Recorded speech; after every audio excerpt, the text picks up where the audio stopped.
கிறிஸ்துவுக்குள் மிகவும் பிரியமான தேவனுடைய பிள்ளைகளே, இந்த காலை நேரத்திலே உங்களை சந்திப்பதிலே மிகுந்த மகிழ்ச்சி அடைகிறேன்.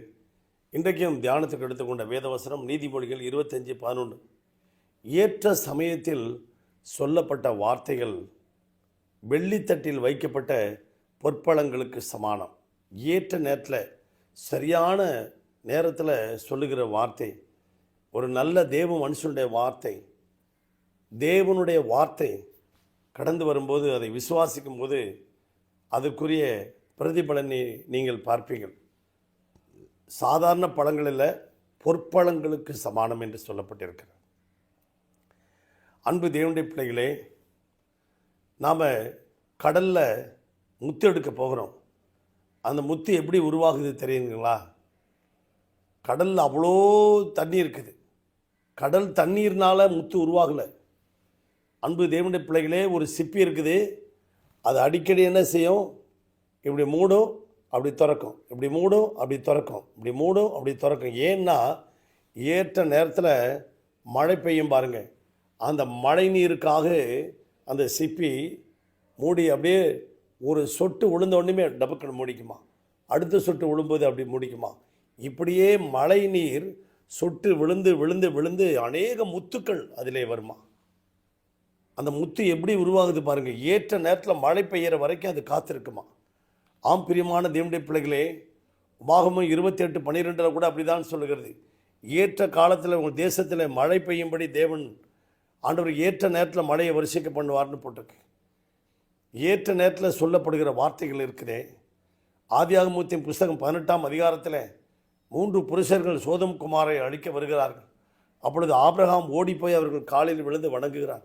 இங்கே இருங்கள், உங்களுக்கு நான் சமைத்து கொண்டு வருகிறேன். போய் ஒரு கன்றுக்குட்டியை அடித்து வெண்ணெயும் பாலையும் எடுத்து சமைத்து கொண்டு வந்து கொடுக்குறான். அப்பொழுது உன் மனைவி எங்கே என்று கேட்குறான். கூடாரத்தில் இருக்கிறான். அப்பொழுது ஆண்டவர் அங்கே சொல்லுகிறார், ஒரு உற்பத்தி கால திட்டத்திலே உன் மனைவி ஒரு குமாரனை அணைத்து கொண்டிருப்பாள். அப்பொழுது சாராள் நகைக்கிறாள். ஏது ஆண்டவரே, நான் கிளவியாக இருக்கிறேன் என்று சொல்லி அவள் நகைக்கிறாள். வயது சென்றவளாக இருக்கிறேன் என்று சொல்லுகிறார். பிறகு மறுபடியும் ஆண்டவர் சொல்லுகிறார், உற்பத்தி கால திட்டத்திலே உன்னிடத்தில் நான் திரும்ப வருவேன். அப்பொழுது நீ ஒரு குமாரனை அணைத்து கொண்டிருப்பாய் அப்படின்னு சொல்கிறார். ஆம் பிரியமான தேவனுடைய பிள்ளைகளே, காலம் நேரம் வந்தது. ஆதியாகமத்தின் புஸ்தகம் 21ஆம் அதிகாரம் வரும்போது அங்கே சரியான நேரத்தில் கர்த்தர் சாராள் கர்ப்பமானாள். சாராள் கர்ப்பமாகி அருமையான ஒரு குழந்தையை பெற்றெடுத்தாள். அவள்தான் ஈசாக். சரியான நேரத்துக்காக அவள் காத்திருந்தாள். இந்த சத்தத்தை கேட்டுக்கொண்டிருக்க உங்கள் வாழ்க்கையிலும் அருமையான தேவனுடைய பிள்ளைகளை, விசுவாசத்தை துவக்கிறவரும் முடிக்கிறவருமாகி அவரை நோக்கி பாருங்கள், அவரை நோக்கி ஓடுங்க. உங்கள் வாழ்க்கையில் மத்திய 21:22 சொல்லுகிறது, விசுவாசம் உள்ளவர்களாக ஜெபத்தில் எவைகளெல்லாம் கேட்பீர்களோ அவைகளெல்லாம் இந்த வருஷம் நீங்கள் பெறுவீர்கள். இப்பொழுது இந்த சத்தத்தை கேட்டுக்கொண்டிருக்க நீங்கள் ஏற்ற நேரத்தில் மழை நீருக்காக அந்த சிற்பி காத்து கொண்டிருக்கும் முத்துக்களை சம்பாதிப்பதற்காக, முத்துக்களை பெற்றெடுப்பதற்காக. ஆம் பிரியமான தேவனுடைய பிள்ளைகளே, ஆகாருக்கும் குழந்தை பிறந்தது. ஆனால் அது இஸ்மவேல். அது அவர்களுக்கு வேதனையாக இருந்தது அந்த குழந்தை. ஆனால் சரியான நேரத்திலே கர்த்தர் சாராளுக்கு ஆண்டவர் சொன்ன வாக்குத்தத்தம் நிறைவேறி ஒரு ஈசாக்கை பெற்றெடுத்தான்.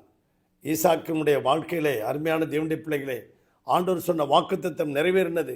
வாக்குத்தத்தத்தின்படி பெற்றெடுத்த ஒரு மகன். ஆபிரகாமுக்கு கிட்டத்தட்ட 99 வயசும் சாராளுக்கு 90 வயசிலும் இந்த ஈசாக்கு பிறந்தான்.